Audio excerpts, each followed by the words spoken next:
Assalamualaikum warahmatullahi wabarakatuh. My name is Muhammad Aiman Faris bin Muhammad Asri, and on behalf of my group, we would like to present the first assignment of IMR 652, which is the article review. This video presentation will be conducted by me, Muhammad Aiman Faris bin Muhammad Asri, and also my group mate, Muhammad Ilham bin Zabidi.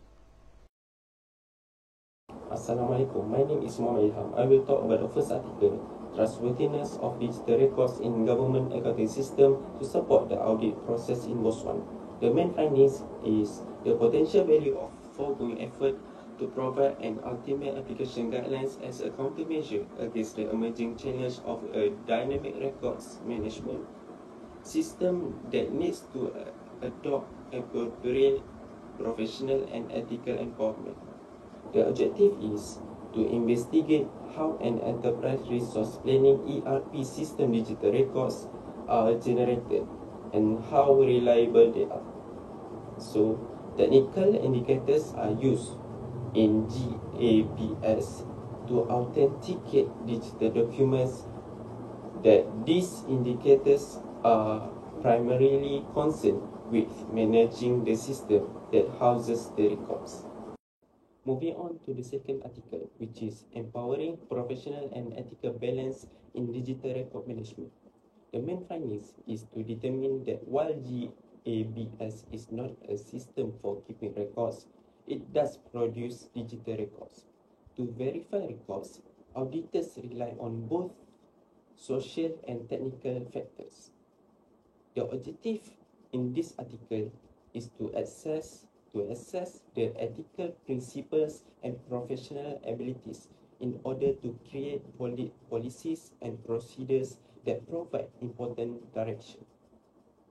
To be more specific, the growing problem in records management needs to be taken into account because it has been publicly apparent that there are insufficient policies that processes in place to systematically control the efficiency of recorded information. So now moving on to the Article 3, which is the facts and figures on the medical records management in a super multi-specialty in a hospital in Delhi NCR, a descriptive analysis. So the objective of this article is to identify and analyze the existing processes and procedures being followed by the MRD among the medical records and to check conformity level of the processes of MRD with respect of NABH guidelines in respect to the multi-super specialty secondary hospital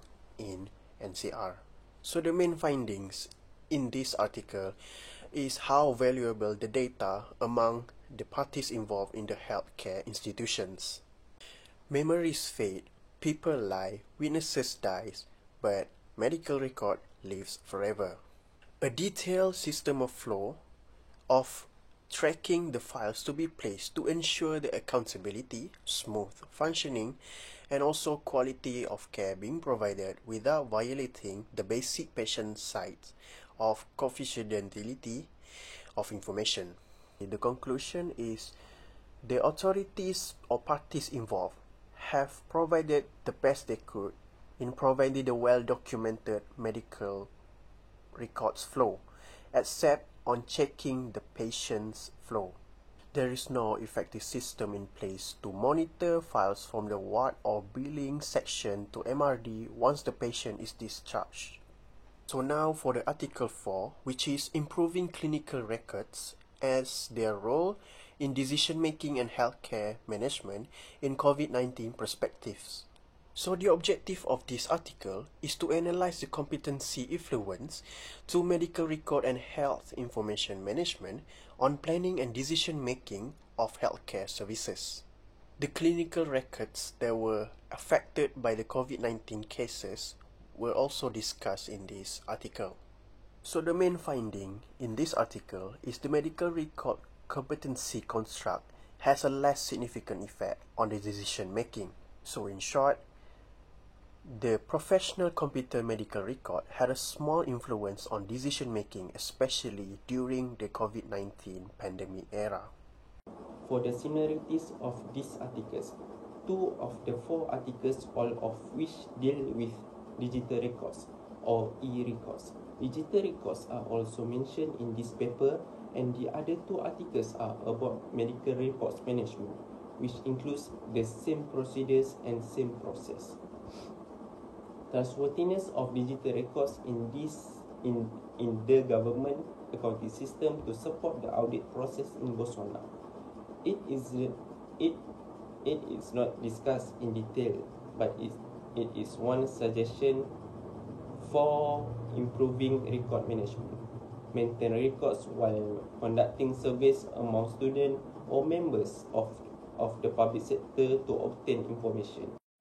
Botswana aims to make business records keeping a regular part of their life. These similarities also help to strengthen the integrity of civil servants, students, and public institutions.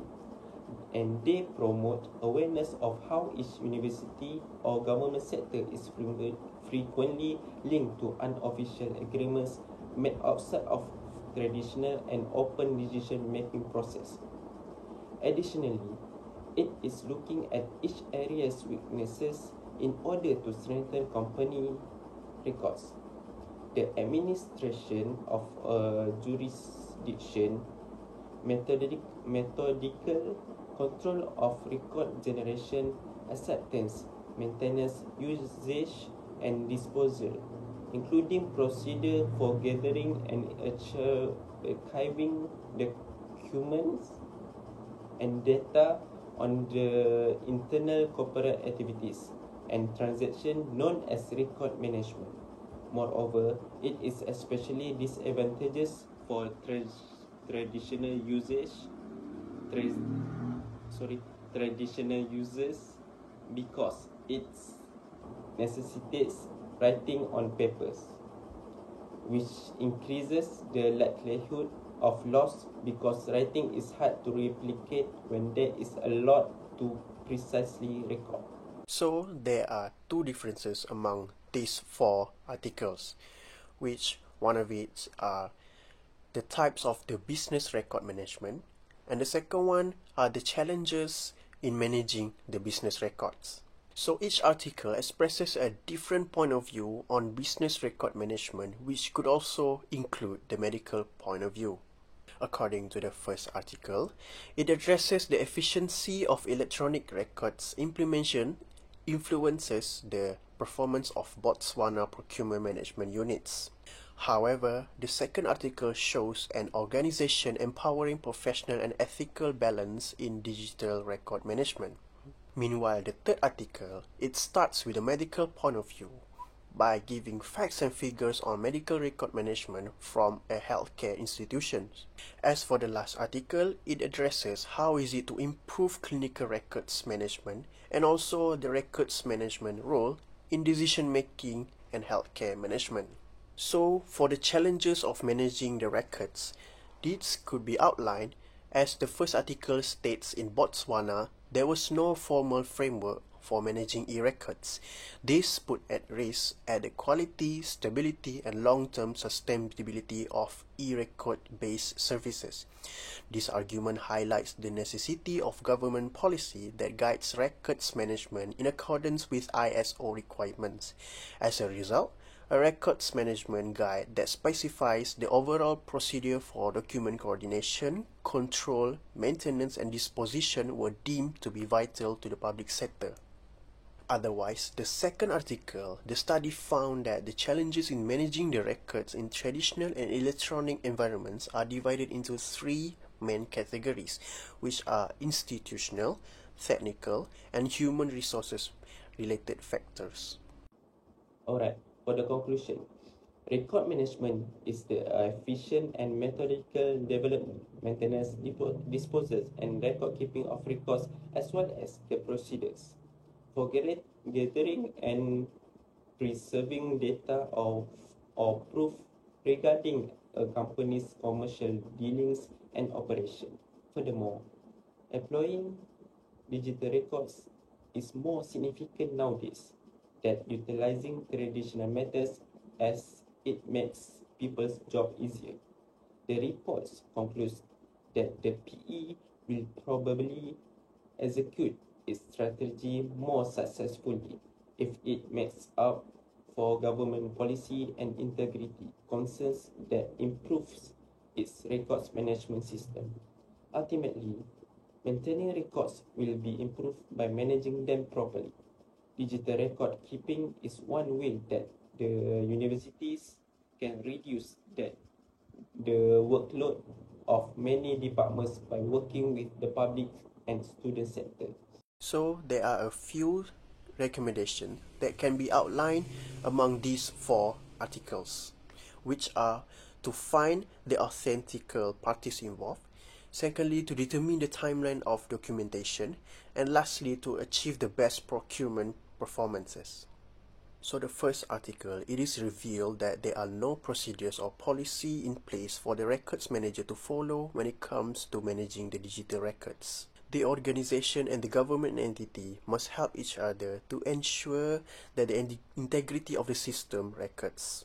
It is recommended that the government entity entrusted with the management of public sector in Botswana to lead the development and implementation of guidelines for ensuring the maintenance of digital records in GABS, the organization. So in order to determine the timeline of documentation, according to the third article, the attempts to demonstrate in managing both electronic and medical records must be involved with a paying close attention to continuing the support to extensive corporate management control in the sense that it can be determined the distribution of information gathered among the data. In order to gain a good record keeping, particular attention should be paid to develop an electronic document and records management system (EDRMS) to ensure that archival records in data capture become more efficient. As for the last recommendation, which to achieve the best procurement performance, it is important to invest in the records managing attributes like people, storage, budgetary resources, and also technology in order to achieve the best procurement performance. As for the fourth article, it is stated that the health institution does not have the sufficient tools or technology to gather the proper data in order to achieve significant results. The government should give more resources for the medical field. For example, giving funds to obtain new tools or systems such as a telehealth or telemedicine might be an alternative by the healthcare service provider to improve their clinical record management information systems.